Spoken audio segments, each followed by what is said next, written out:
intensity that she was very much a woman. "You didn't come to drool over him, you came to reprimand him." "Mr. Song, I'm Natalie Sobol."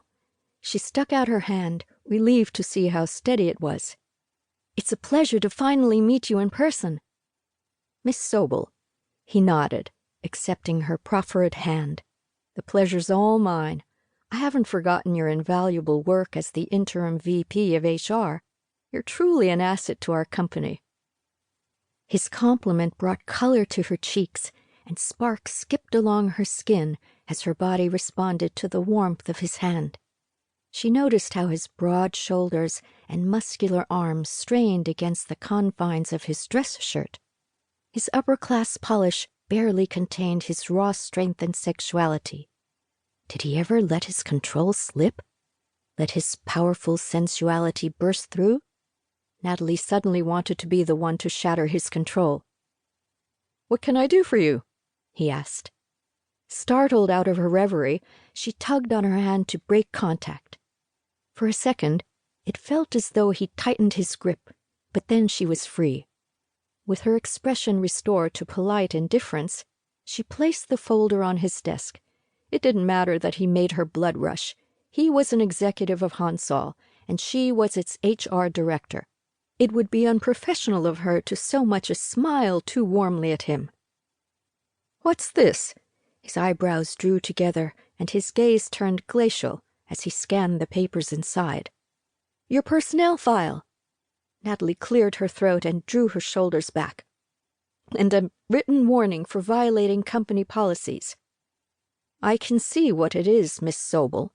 What is it for?" He enunciated each word with care. "All employees are required to sign their employment documents within 2 weeks of hiring, or in your case, transfer. You've been here over a month, but you still haven't signed them.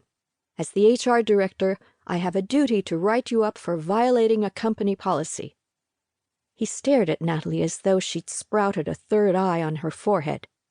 Then he leaned back in his seat and crossed his arms over his chest, making everything bulge and strain against his shirt. Gah! It was so much easier to work with him when she didn't have to look at him. "Of course, if you sign the documents here and now, I won't put the written warning in your personnel file." Her words tripped over each other. She'd taken on many executives as part of her daily dose of kick-ass, but none of them had melted her bones before. She stomped down on the lust raging low in her stomach. "Correct me if I'm wrong," Garrett drawled, "but that sounds curiously like a threat." "I don't see how doing my job comes across as a threat to you." Her words were laced with iron. "It's imperative I enforce company policies consistently across the board. If you want to insist on going strictly by the book, you're violating a company policy right now.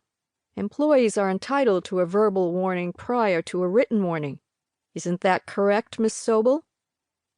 She already knew he was well versed in the company policies, but she was impressed nonetheless. Unfortunately for him, she knew them better. "HR gave you countless reminders. Those were more than adequate preliminary warnings. But if you prefer the process to be more official, I'll be sure to invite you to my office for your next verbal warning." "I appreciate your dedication to Hansol." His full lips quirked into a sexy grin in an abrupt shift of mood. Or tactic. "Why don't I sign the documents now? Please, have a seat." Damn it! She was dying to get out of his office. She didn't understand her reaction to him, and she didn't like it, but he'd effectively trapped her. Gritting her teeth, she sat down and clasped her hands on her lap. Virility radiated from him. She'd seen good-looking men before, but she hadn't been so attracted to a man since forever. He worked his way through the short stack of papers. His shirt sleeves were rolled past his elbows, exposing solid forearms that looked smooth and tanned, as if he spent his days in the sun rather than in an office building. She bit her lip, unable to stop imagining the rest of him. He had a light smattering of hair on his muscular chest that tapered off above his smooth, sculpted abs, only to resurface below his navel.